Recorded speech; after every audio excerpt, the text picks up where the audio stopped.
The dimly lit library stood like a sentinel on the outskirts of town, its Gothic spires reaching towards the darkening sky like skeletal fingers.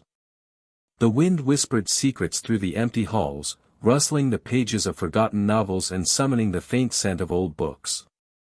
I stepped into the musty silence, my footsteps echoing off the walls as I made my way to the reading room. Shadows danced across the walls, cast by the flickering fluorescent lights above. The air was heavy with the weight of unspoken words, the whispers of stories yet to be told. I felt a shiver run down my spine as I approached the circulation desk, where a lone figure sat hunched over a stack of dusty tomes. The librarian, Mrs. Jenkins, looked up as I approached, her eyes gleaming with an otherworldly intensity behind thick-rimmed glasses. She smiled, a faint, enigmatic smile, and beckoned me to follow her. I trailed behind her as she led me deeper into the stacks, the air growing colder with every step. The shelves seemed to stretch on forever. Lined with books that shouldn't have existed. Tomes bound in black leather. Adorned with symbols that seemed to shift and writhe like living things.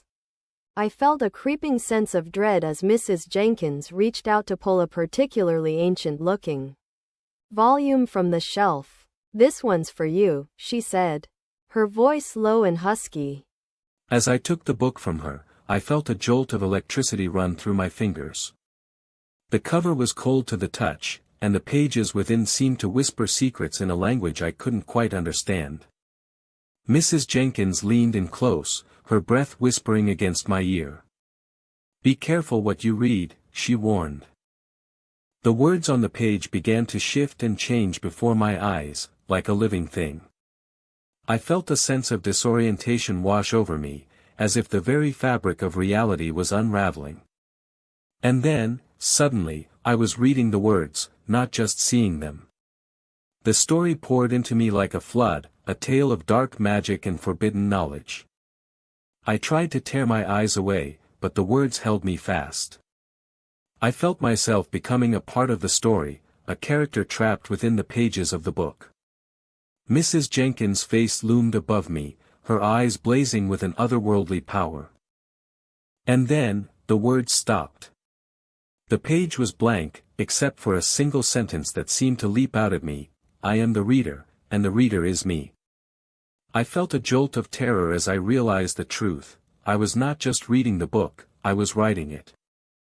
The room seemed to spin around me, a vortex of chaos and confusion. I stumbled to my feet, trying to escape the crushing weight of the book's words. But it was too late. The words had taken hold, and I was no longer myself. I looked up to see Mrs. Jenkins' face, her eyes blazing with a malevolent glee. "You should have listened," she said, her voice dripping with malice. And then, the darkness closed in around me, a shroud of eternal night. As the darkness claimed me, I felt the words on the page begin to shift and change once more. A new sentence appeared, one that chilled me to the bone: "The pages that bind are the pages that consume." And then, everything went black. But as the darkness receded, I found myself back in the library, the book still clutched in my hand. The words on the page were different now, and I realized with a jolt of horror that I had become the writer, not just the reader. The pages that bound were the pages that consumed, and I was now the one bound to the book, forever trapped in a living nightmare of my own creation.